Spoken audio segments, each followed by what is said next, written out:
Hello everybody, my name is Day. Welcome back to my channel.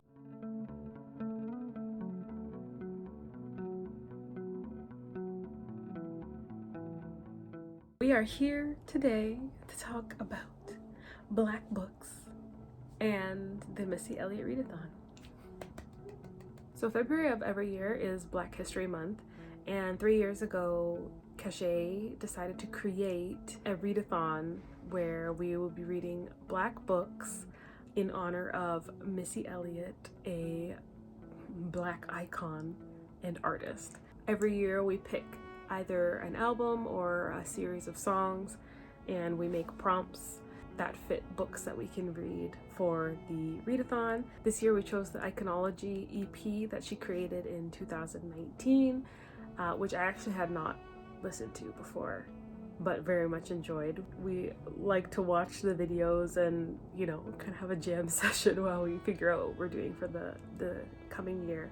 We made the prompts for this year based off of the album's music videos, which are amazing, and I think everybody should go watch them. My favorite is Why I Still Love You. You'll see when you watch the video, but it's giving Dreamgirls, black and white.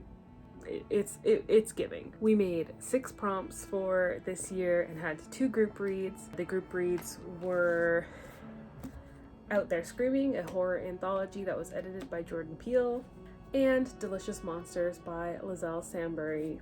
Those 2 books cover all 6 prompts, and they were both very good.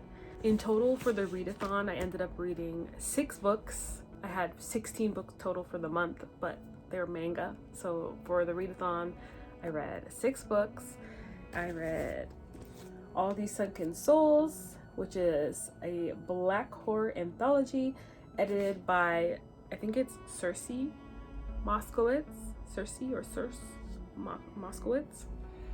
I also rushed at the end because the book came and Cachet and I read it together as like a little, it took us over 24 hours, but it was supposed to be a 24-hour read. So we read Tender Beast by Lizelle Sambury, which just came out on the 27th of this month. 27th of February, sorry, it's March right now. It was excellent. Let me not cover Miss Sunny's face. I'm not much of a thriller reader, but this was very good. And then, of course, I read Delicious Monsters by Lizelle Sambury as well. These were a great combo. If you watch Lizelle's videos, you know that these 2 are part of a 2-book deal, and they had good vibes. I don't think they had the same vibes, but it was similar enough. Then I read Out There Screaming, of course, because it's a group read by Jordan Peele. And then I don't actually have a copy of the 6th book. Editing day here. If you think, the math ain't mathing, you would be 100% correct. I have no idea why I was so committed to saying 6 books, but I only read 5. Please disregard. I'll pop it up on the screen or something, but I read Ring Shout by P. Jelly Clark. I probably mispronounced that, but it was very good. I enjoyed it. I'm not going to rate all of the books that I read because it just feels weird. So I'm going to just tell you what I rated my favorite books of the month, and then everything else, if I say I enjoyed it, I enjoyed it, and that's it. So my 2 favorites, I'm actually not sure what would be number 1 at this current time, but Delicious Monsters and then Ring Shout would be the other option. I'm not sure which one is number 1. Ring Shout and Delicious Monsters are not books that I normally would read. I don't think. They're both horror, which is my vibe, but I feel like at a glance I wouldn't have probably picked up either, besides like I love Lizelle and Cachet recommended Ring Shout, but they ended up being my two favorites of the month. This one was excellent and came together so well. I would say it's like a 4.75, and it lost the 0.25 because Daisy is Daisy. But I would say the same for Ring Shout. It's probably like a 4.75, and I can't really like pinpoint where it loses that 0.25, I just know it's not a 5 for me, if that makes sense. I rated them both as 5 on Goodreads because we should all be rounding up, in my opinion. Writing is hard. I usually round up. But anyways, those two are 5s officially on my Goodreads. At the end of the year, I'm gonna do one of those fun like book brawl kind of things to see which book gets number 1 for the year. So check back in December. I'll let you know, because currently I don't know. I figured maybe I will just quickly non-spoiler summarize these books and encourage you to go pick them up either in store at the library, you can request them, or read them on like Everand, or I hate saying Everand, my brain wants to say Scribd, but I know it's not Scribd anymore. Everand, or wherever else that you get your books, and support these authors, because especially in the anthologies there are a lot of people I had never heard about before. So this is going to be a fun exercise for me because 1, I'm not very good at being concise, and 2, I don't want to spoil anything. So we'll start with Delicious Monsters. This is a dual point of view, potentially haunted house story that takes place over 2 timelines. The first timeline is a young girl who moves into the house in question with her mom and essentially learns a lot about her mother in a very short period of time and has to kind of rethink all of her misconceptions of her mother. This girl can see the dead, and the house, from her point of view, is very haunted. From the other point of view, we have a young woman with a tragic past who wants to create a documentary about forgotten Black girls. And that leads her back to the house in question, which her own mother visited when she was very young. And she basically wants to debunk the fact that it's haunted and kind of come to terms with her own traumas. Was that a good summary? I don't think so. It was very good. She's a slow burn that hits ya at the end, and it came together so well. I was really happy because I was a little bit nervous at certain points. I was like, I don't know where we going with this, Lizelle. But trust in Lizelle. She won't do you wrong, okay? Oh, they're screaming. Jordan Peele edited this one. He did not write in this one, which made me a little bit sad. But also, he's a filmmaker, so like, I understand. It's not the same thing. I was just a little bit sad. Anyways, there are a crap ton of short stories in here by people I have never heard of and will definitely be looking up. I can't really say a summary of this because all of the themes are totally different, aside from the fact that they're written by and feature Black people.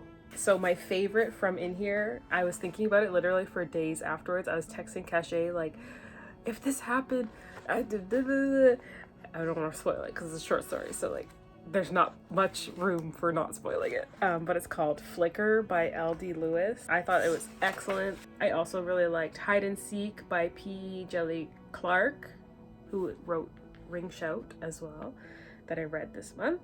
Eye and Tooth by Rebecca Roanhorse was excellent. I love that one. And the other one by Violet Allen, I also really like that one. And A Bird Sings by The Etching Tree by Nicole D. Sconiers. I thought that one was great too. There are also lots of other good ones, but those were my favorites. Okay, Tender Beasts by Lizelle Sarabee. Everybody should pick this up. It's brand new. It's great. What you think is happening is not happening, okay? It's great. This is basically a story about Sunny Bear, who is a teenager navigating the life of a rich person amongst the disenfranchised, kind of. She goes to a school that her family funds and runs for poor people or people who don't have access to private schools and has put on a persona that she thinks will make everybody like her, and spoiler, it does not because that's not how the world works.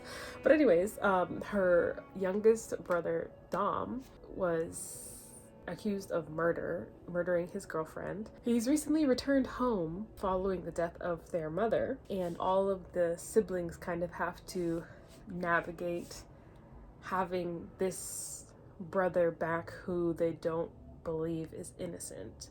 And then people start dying at this private school that they go to, and everybody of course thinks he is the culprit. But Sunny is tired of treating him badly and wants to find the real killer. And they go from there. That was not concise, but it was excellent. You should read it. Like I said, what you think is going on is probably not actually going on. Okay?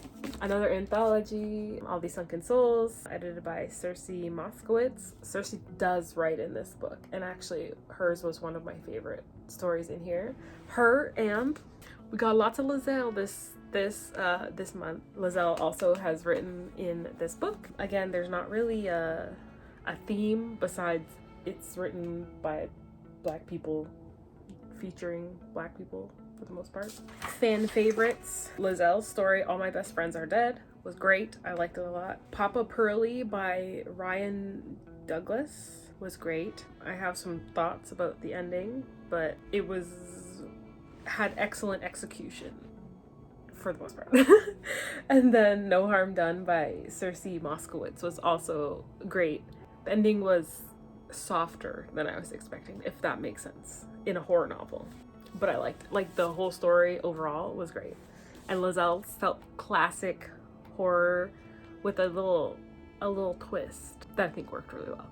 So those are my 3 favorites. But that said, I feel like comparing the 2 of these, I liked the concept ideas a lot better in this book, but I liked the execution a lot better in this book, if that makes sense.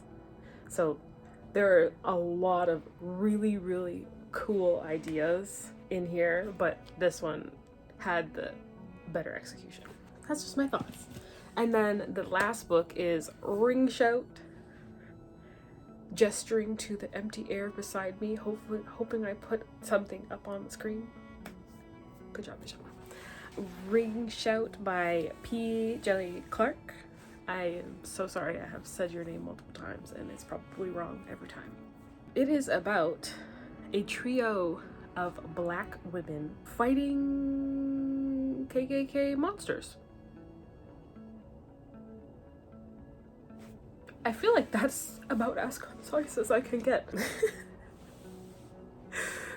In this book, there are KKK members who are monsters from somewhere, and they feast on Black people.